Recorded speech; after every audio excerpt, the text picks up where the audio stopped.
شايفين الجمال، شايفين الحلاوة. عملنا كعب الغزال لأولادنا بالشكل الجمالي اللي انتوا شايفينه كده. حاجة كده تحفة، وشكلها كده بصوا، شايفين الجمال، شايفين الحلاوة. ما أخدش مننا وقت خالص، وعملنا الجمال والحلاوة دي. ايه رأيكم؟ يلا بينا كده على المقادير. بس قبل ما اقول لكم على الطريقة والمقادير، نصلي على حبيبنا ورسولنا عليه افضل الصلاة والسلام. كل سنة وانتم طيبين يا حبايبي. بما اننا المدارس داخلة كده، فيلا بينا نعمل كعب الغزال لأولادنا في البيت، ياخدوه في اللانش بوكس وهم رايحين المدرسة، او احنا نفطر بيه الصبح كده مع كوباية لبن. بس يعني حاجة كده جميلة وتحفة، بس يعني مش هتاخد مننا وقت كتير، كل حاجة موجودة في البيت. يلا بينا كده على المقادير. معانا نص كيلو دقيق، ومعانا كوباية سمنة على زيت. لو انت عايزة تعمليها بالزيت من غير سمن مفيش مشاكل، بس السمن والزيت هيديها ملمس ونعومة حلوة. وبعد كده معانا كوباية لبن بدل الكوباية لبن. لو انت عايزة تستبدليها بمية مفيش مشاكل برضو، بس اللبن هيديها قيمة غذائية حلوة لأولادنا. هما طبعا في الأفران بيعملوها بالمية، بس احنا يعني زي ما انا قلت لكم هنستبدل المية لبن عشان يديها قيمة غذائية لأولادنا الحلوين. وبعد كده في الطبق الجميل ده معانا معلقتين سمسم، معلقتين سكر، معلقة خميرة، رشة ملح، معلقة بيكنج بودر. هبتدي دلوقتي احط المواد السائلة على الدقيق. اول حاجة هنزل بكوباية السمنة على الدقيق، وابتدي ابس كده سمنة في الدقيق بالشكل اللي انتوا شايفينه ده اهو.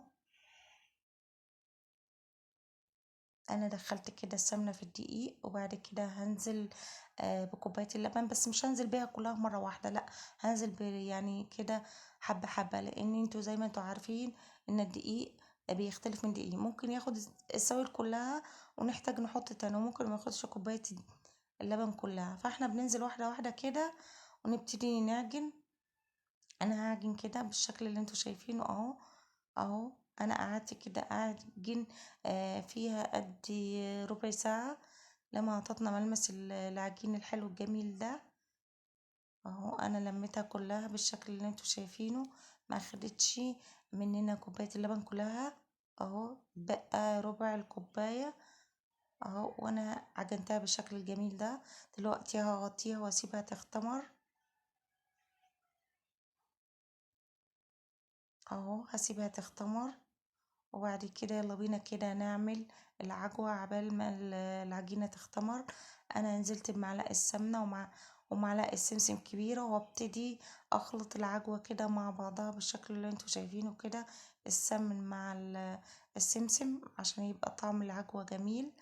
وبعد كده هبتدي ايه كده عشان اسهل على نفسي، افرد قطعة من العجوة على كيس تلاجة، هفردها بين كيسين تلاجة بالشكل اللي انتوا شايفينه كده عشان اسهل على نفسي كده اهو. هفردها كده بالمردنة بالشكل اللي انتوا شايفينه كده اهو. انا فردتها، شايفين السمك بتاعها كده. بعد كده العجين عندي كده اختمر، هاخد منه جزء بالشكل اللي انتوا شايفينه، وهبدأ افرده برضو زي ما فردت العجوة الاول. هفرده كده بالشكل اللي انتوا شايفينه. انا عايزة ارققها تبقى بالسمك ده، مش عايزاها تبقى يعني تخينة عشان هبتدي الفها يعني اهو. وهجيب بعد كده العجوة افردها فوقيها بالشكل اللي انتوا شايفين. حاجة سهلة كده ما اخدتش مننا وقت. وابتدي بعد كده اشيل الزوايد اللي هي باقية في العجين، هبتدي اشيلها، اخلي على قد العجوة بالظبط. العجين طبعا لا، مش احنا مش هنرميه، مش هنرمي اي حاجة، لا احنا هنشيله كده يرتاح، وبعد كده هنرجع برضو نعمله مرة تانية. او هبتدي بعد كده الف العجين بالشكل اللي انتوا شايفينه على هيئة اسطوانة اهو، بالشكل ده والجمال ده. ايه رأيكم؟ اهو هبتدي بعد كده احاول ان انا اقطعها بس قطع متساوية مع بعضها اهو. هبتدي كده اعلم الاول يعني عشان بعد كده اقطع على طول يطلعوا عندي كده كل الاحجام متساوية اي زي بعضها. شايفين الفراغات والجمال؟ حاجة كده حلوة جميلة. اهو ما اخدتش مننا وقت. شوية دقيق موجودين عندنا في البيت فرحنا اولادنا. انا دلوقتي مش هتم وشها بيض ولا اي حاجة. هقولك على طريقة جميلة حلوة كده ندهن بيها وش كعب الغزال. هنجيب معلقة عسل اسود وهنحط عليها شوية مية بالشكل اللي انتوا شايفينه كده. وعندي طبعا سمسم هبتدي كده انزل جوه المية بالعسل الاسود اللي احنا عملناه. واحط بعد كده السمسم زي ما انتوا شايفينه كده. السمسم عمره ما هيقع من عليه. اهو طريقة جميلة وسهلة للي مش بيحب زفارة البيض يعني. او ابتدي ارصهم بالشكل ده. اخلي كده بينهم يعني فراغات كده لان هما هيخمروا تاني. شايفين الجمال؟ شايفين اهو. انا هسيبهم كده بعد كده يختمروا شوية قبل ما ادخلهم الفرن. شايفين الجمال؟ حاجة حلوة حلوة خالص خالص خالص خالص. شغل فاخر من الاخر. ايه رأيكم؟ ما خدتش مننا وقت. فرحنا اولادنا. شايفين يا حبايبي بعد كعب الغزال ما طلع من الفرن؟ شايفين الجمال؟ شايفين الحلاوة؟ ايه رأيكم؟ اهو شايفين السوا من تحت حاجة كده يعني تحفة. ما اقولكوش على الفراغات والجمال. شايفين؟ ده يبدو السنين.